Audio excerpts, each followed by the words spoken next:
Welcome back, finance experts, to another fantastic video this week. We're talking about 5 hacks, personal finance hacks that you can use in your daily life. So as you guys know, I love hacks and tricks when it comes to personal finance, and this is one of my favorite things, especially when it comes to credit cards and even hacks on how to save money.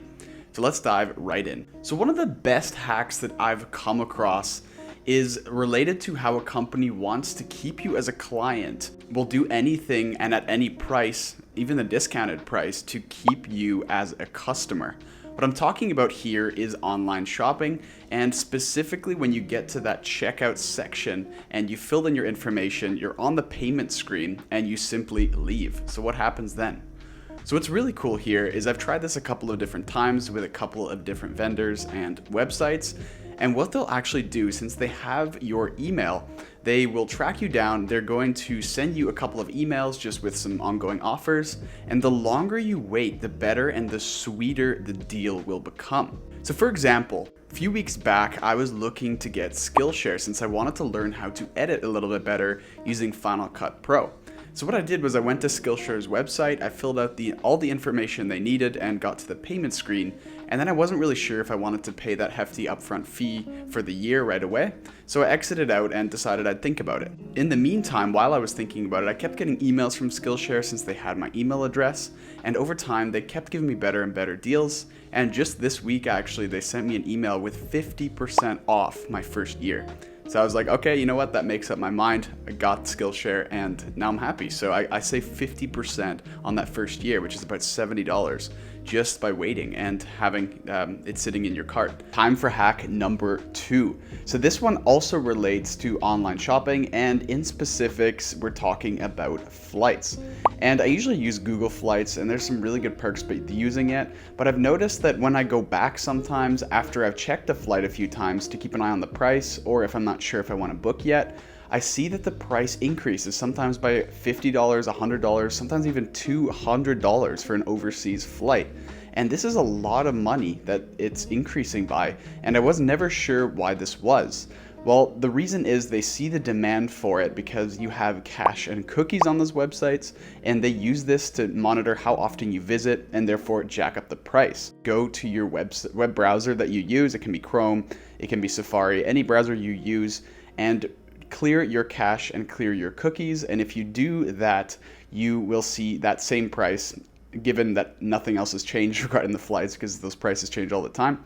But at least in regards to your browser and it tracking you for how many times you've been to the website, it will not change the price anymore. And this is a great relief to me because I always panicked when I saw these increased prices, and I would try to book a little bit quicker or maybe only visit once because I wasn't sure how much it would change every time. So this is a great way to kind of reduce that stress and again, save some more money. Now that we're talking about travel, if you guys haven't watched my video on the 3 travel credit cards you need to travel the world for free, check that out. It'll be right here. And it's a great one, and we talk about 3 of the most important travel cards to save even more money after you've saved money on the website using this hack. Okay, so now on to hack number 3. So this hack is really quite interesting because I haven't tried it myself, but I've heard people that have done it where they've been successful.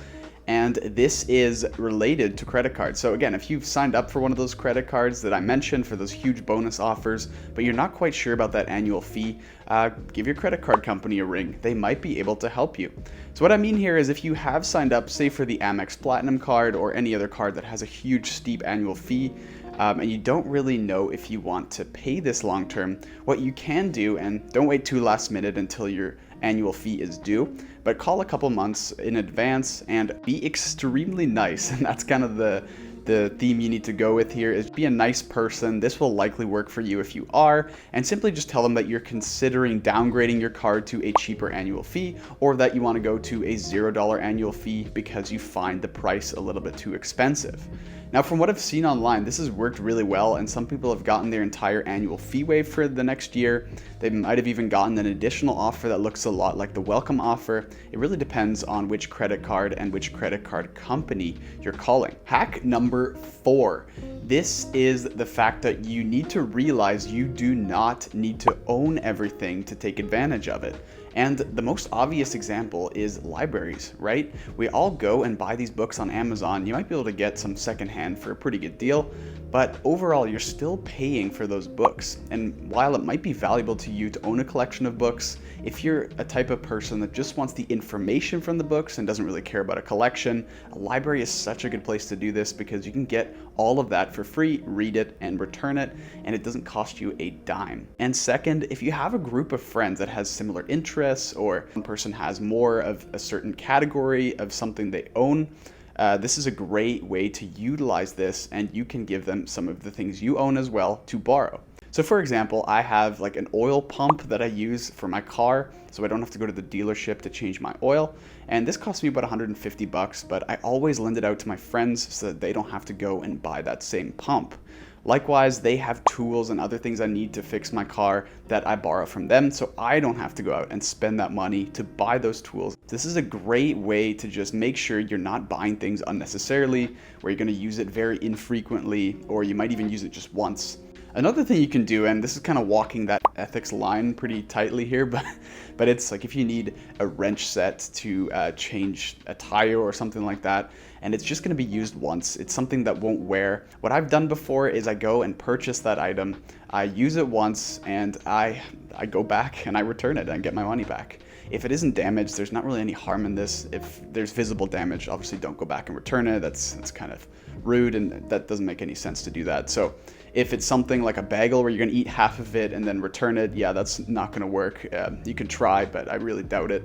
So stick to things that are non-perishable, things that you can use once, you won't notice that you've used it, and you can just go and return it. So again, keep that packaging, you can return it, and this is a great way to save some money as well. Finally, our fifth and final hack is what you're watching this video on right now. That's right, YouTube.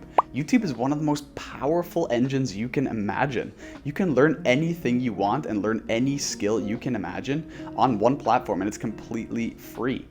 So for example, if you want to pay $250 to someone to come fix your leaking sink, you can simply go watch a 15-minute YouTube video, grab a couple tools from your local store that you're going to return afterwards using our fourth hack, and you can just fix your sink entirely for free just by watching a 15-minute video.